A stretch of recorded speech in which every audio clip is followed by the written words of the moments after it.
Oke, bismillahirrahmanirrahim. Assalamualaikum warahmatullahi wabarakatuh, adik-adik semuanya. Ketemu lagi dengan Kak Neneng.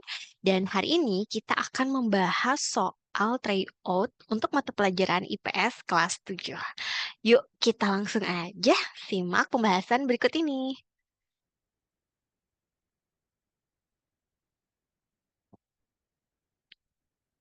Nah, soal yang pertama. Di bawah ini yang bukan merupakan motif ekonomi adalah sebagai berikut. Yang bukan ya. Hmm, Mana nih yang bukan? Apakah A, motif untuk memenuhi kebutuhan? Ataukah B, motif untuk menjadi terkenal? Ataukah C, motif untuk memperoleh penghargaan? Ataukah D, motif untuk memperoleh kekuasaan? Ayo, yang mana adik-adik? Iya, betul. Jawabannya adalah yang B, motif untuk menjadi terkenal ya. Jadi itu bukan termasuk motif ekonomi ya. Nah, berarti apa aja nih yang termasuk motif ekonomi itu? Yang A ya, motif untuk memenuhi kebutuhan. Misalnya, ayah ibu kalian bekerja gitu ya, mencari uang itu karena semata-mata untuk bisa memenuhi kebutuhan hidup ya, seperti membeli makanan, pakaian, ya, eh, untuk membiayai sekolah dan lain-lain sebagainya. Lalu motif untuk memperoleh keuntungan, ya. Misalnya kita berdagang karena tentu saja ingin mendapatkan keuntungan, ya. Keuntungan itu digunakan untuk memenuhi kebutuhan hidup kita sehari-hari atau untuk memperoleh penghargaan. Bisa saja ya kita bekerja keras gitu ya, menjadi seorang pegawai atau misalnya pedagang, kita bisa achieve penjualan yang banyak gitu. Itu karena ingin mendapatkan penghargaan. Oke, kemudian motif untuk memperoleh kekuasaan. Bisa saja ya kita, misalkannya nih contohnya, kalau kita eh, apa namanya, berusaha dengan giat gitu ya, maka apa namanya, kita menjadi berhasil sukses gitu ya dalam usaha kita. Nah, pasti nanti akan memperoleh kekuasaan gitu. Itu adalah motif-motif ekonomi. Oke, kita selanjutnya ke soal nomor 2. Di dalam interaksi sosial terdapat hubungan yang saling mempengaruhi dan kemudian memunculkan potensi perubahan dalam kehidupan. Hal demikian ini disebut dengan apa nih adik-adik? Jadi dalam interaksi sosial terdapat hubungan yang saling mempengaruhi dan kemudian memunculkan potensi perubahan dalam kehidupan. Hal demikian ini disebut dengan D ya, proses sosial. Oke. Selanjutnya, kita ke soal nomor 3. Pasar merupakan tempat bertemunya pembeli dan penjual yang dilakukan secara langsung maupun tidak langsung untuk melaksanakan transaksi jual beli. Fungsi pasar dalam menyalurkan barang dan jasa dari produsen kepada konsumen disebut sebagai fungsi ya, yang menyalurkan ya. Di sini ada kata-kata menyalurkan barang dan jasa dari produsen ke konsumen itu disebut dengan distribusi. Orang yang melakukan kegiatan distribusi disebut distributor, gitu ya.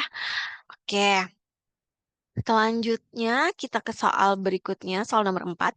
Pasar yang unsur-unsur pasarnya seperti penjual, pembeli, dan barang yang diperjualbelikan ada di suatu tempat disebut dengan pasar. Ada di satu tempat ya. Jadi pasar yang unsur-unsur penjualnya itu pembelinya, barangnya yang diperjualbelikan itu ada di satu tempat tersebut. Disebut dengan pasar apa? Ya, disebut dengan pasar konkret ya. Oke, lalu ada juga nih yang namanya selain pasar konkret ada pasar abstrak ya. Kalau pasar abstrak itu adalah pasar yang lokasinya tidak dapat dilihat dengan kasat mata. Jadi konsumen dan produsen itu tidak bertemu secara langsung. Biasanya dapat melalui internet atau pemesanan melalui telepon dan lain-lain, SMS gitu ya. Jadi kalau sekarang kan udah zamannya eh, apa?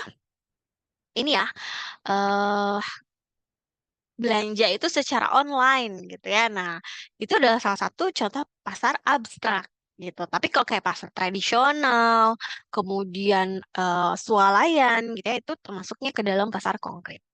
Oke, selanjutnya kita ke soal nomor 5. Tingkat konsumsi seseorang dapat dipengaruhi oleh harga barang yang dikonsumsi. Ya, jika harga barang-barang yang dikonsumsi naik, maka seseorang kan bagaimana nih? Apakah menambah jumlah barang yang dikonsumsi? Ataukah B menambah jumlah jasa yang dikonsumsi? Ataukah C mengurangi jumlah barang yang dikonsumsi? Ataukah D mengurangi jumlah jasa yang dikonsumsi? Iya, jawabannya adalah yang C ya.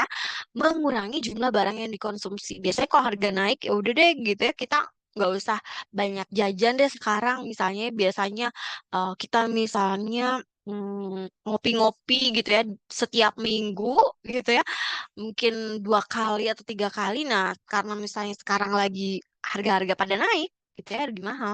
Maka misalnya kita eh, mengopinya itu gitu ya hanya ya seminggu sekali atau mungkin 2 minggu sekali ya gitu. Jadi dikurangi biasanya jumlah barang yang dikonsumsi. Oke, selanjutnya kita ke soal nomor 6. Peradaban Islam muncul menggantikan peradaban Hindu-Buddha dan mulai berkembang pesat salah satunya melalui kerajaan Islam. Berikut ini yang merupakan kerajaan tidak bercorak Islam di Indonesia adalah yang mana adik-adik? Iya, betul. Jawabannya adalah yang D, Mataram kuno. Karena Mataram kuno itu adalah kerajaan yang bercorak Hindu ya. Sedangkan kalau Mataram aja gitu ya, itu Islam, maka Samudra Pasai itu adalah kerajaan-kerajaan yang bercorak Islam. Gitu. Oke, sekarang kita ke soal nomor 7. Faktor yang mendorong berkembangnya Islam di Indonesia adalah titik-titik. Apa nih faktor yang mendorong berkembangnya Islam di Indonesia? Ya, faktor mendorong berkembangnya Islam di Indonesia adalah yang D. Ajaran Islam tidak mengenal sistem kasta. Jadi kalau dulu sebelum adanya Islam itu kan ada kerajaan apa Hindu gitu ya. Nah, Hindu itu di dalam agama Hindu itu mengenal sistem kasta. Jadi ada yang kasta Satria, Brahmana, Sudra gitu ya. Jadi orang-orang itu dikelompokkan berdasarkan kasta-kastanya gitu. Nah, kalau di Islam itu tidak ada sistem kasta seperti itu. Jadi semua orang itu dianggap sama di mata Allah gitu ya. Nah, yang membedakan adalah keimanan dan ketakwaannya. Jadi, makanya ajaran Islam itu cukup berkembang pesat di Indonesia gitu ya, cukup mudah diterima karena tidak ada sistem kasta ini. Oke, kita lanjut ke soal nomor 8. Kebutuhan manusia akan makanan, minuman, sandang, dan papan merupakan kebutuhan.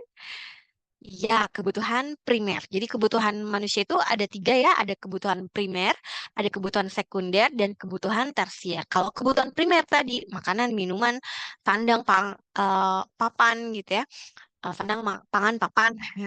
Jadi apa namanya, pakaian, sandang itu ya, kemudian kalau papan itu tempat tinggal gitu. Itu adalah kebutuhan manusia yang primer yang tidak bisa digantikan atau ditunda gitu ya kebutuhannya. Nah, kalau kebutuhan sekunder itu kebutuhan yang eh, apa eh,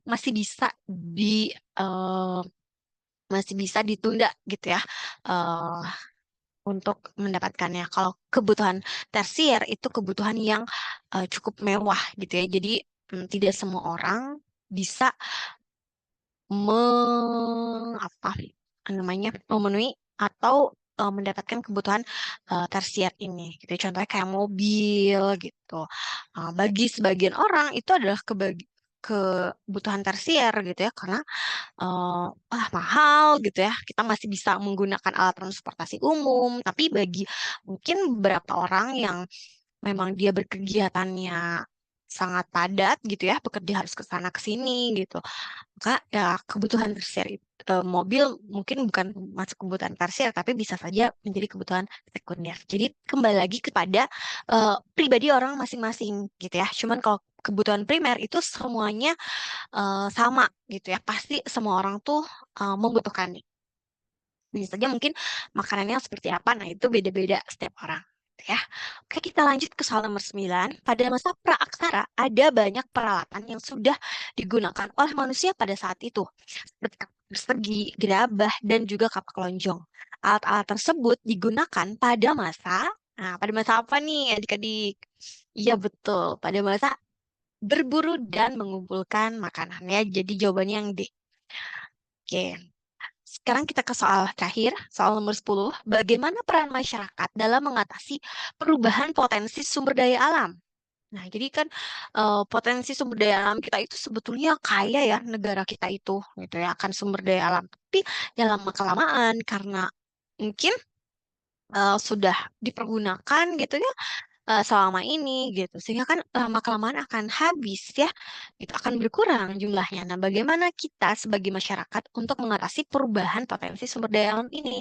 Yaitu yang B ya, dengan meningkatkan kesadaran akan pentingnya lingkungan. Jadi kita jaga lingkungan, kita rawat lingkungan, dan kita pergunakan sumber daya alam itu dengan sebaik-baiknya. Gitu ya.